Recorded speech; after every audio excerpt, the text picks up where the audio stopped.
14.1 is about trigonometric ratios. We're probably just going to shorten trigonometric to trig from now on. So our objective is to identify and define the 3 trig ratios. And then we're going to find those trig ratios for specific right triangles.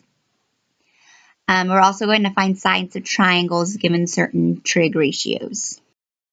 So trigonometry is the name given to a certain field of mathematics. And this field of mathematics is dealing with triangles. So this is all about triangles. And we're going to be looking at the angles of triangles and then the ratios of the side measurements. So to recall, ratio is just a fraction. So a ratio is just a fraction. Keep that in mind. So the word trigonometry is from Greek, and it just means triangle measure.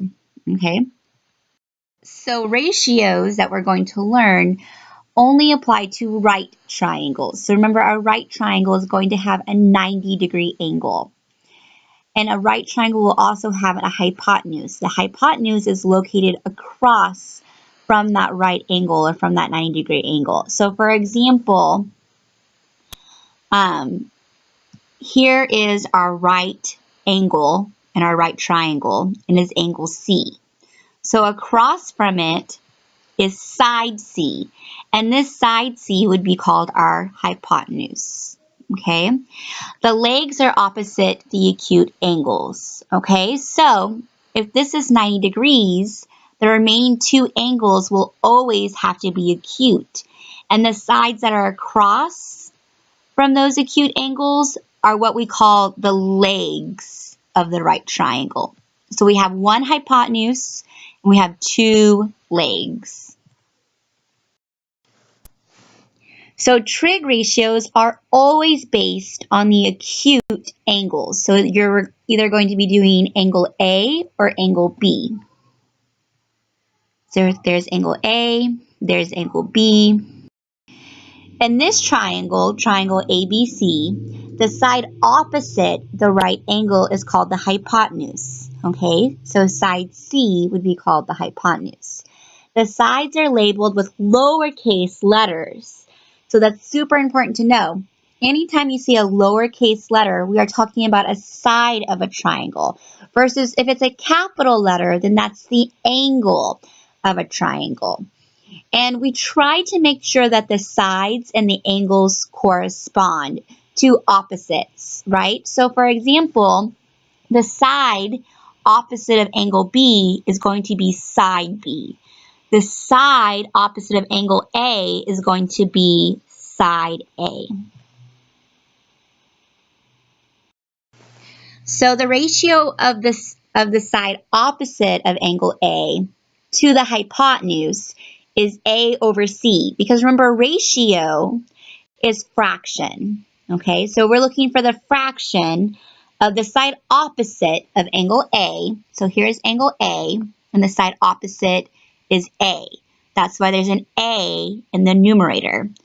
So the ratio of the side opposite A, which we said was A, to the hypotenuse.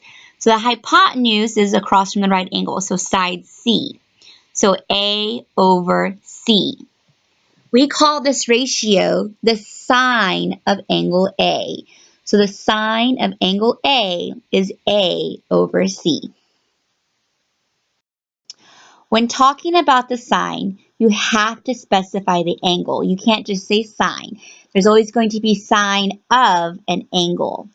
And the reason why is because the sine of angle A is A over C, but because since it's opposite over hypotenuse, if we were to do the sine of angle B, the side that's opposite of angle B is no longer side A, it's side B. So the sine of angle B is B over C instead of saying A over B. When working from angle A, side A is the opposite side, where side B is the adjacent side and side C is the hypotenuse. So it's very important to know the difference between what is opposite, what is adjacent, and what is hypotenuse. So adjacent means right next to. So if we're looking at angle A, the side or the leg that is right next to angle A is side B. So we would call that the adjacent. So let's go ahead and quiz your knowledge. If we're working from angle B, side A is either the adjacent side, the opposite side, or the hypotenuse. What do you think? You should have said adjacent because it is the leg that's right next to angle B. So next question. Working from angle B, side B is what? It is opposite because it's across from angle B. So working from side B, side C is what? So side C is across from the 90-degree angle, so it is the hypotenuse. All right, so here are our three trig ratios. We've already talked about sine, which was opposite over hypotenuse. Our next one is cosine, which is adjacent over hypotenuse. And then our last one is tangent, which is opposite over adjacent. So there is a very easy, quick way to memorize these ratios. We call it SOHCAHTOA. SOHCAHTOA. The SO is for sine, which is opposite over hypotenuse. The CA is for cosine, which is adjacent over hypotenuse. And the TOA is for tangent, which is opposite over adjacent. So you are going to have to memorize these ratios. So this is a really quick, easy way to do that. So let's look at an example. Let's find the sine of angle A. Well, sine is opposite over hypotenuse. So opposite of angle A is 3. So we have 3 over the hypotenuse. Oh, there's not a hypotenuse here. How do we figure out that hypotenuse? Well, we know that the hypotenuse is C, and we know that the Pythagorean theorem says that a squared plus b squared equals c squared. So we're going to use the Pythagorean theorem to solve for c. So we have 8 squared plus 3 squared is c squared. So we have 64 plus 9 is c squared. 64 plus 9 is 73. And then we square root both sides. So we find out that c, our hypotenuse, is the square root of 73. Now we can do sine of angle A, which is opposite over hypotenuse, or 3 over the square root of 73. So it's improper to leave a radical on your denominator. So we're going to multiply both numerator and denominator by the square root of 73.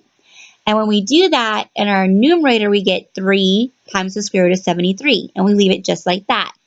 But when we multiply the denominator square root of 73 by square root of 73, the square roots cancel out, leaving us just the number 73. So our final answer is 3 square root of 73 over 73. Do another example. Let's do the sine of B. So remember, this is the same triangle, so we know our hypotenuse is still the square root of 73.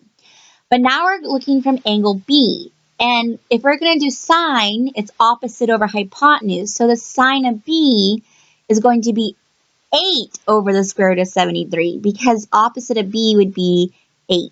So 8 over the square root of 73. So we're going to rationalize that by multiplying both the numerator and the denominator by the square root of 73. So in our numerator, we get 8 square root of 73, and in our denominator, we get just 73. All right, your turn. Go ahead and try 14.1, 2 through 6 evens.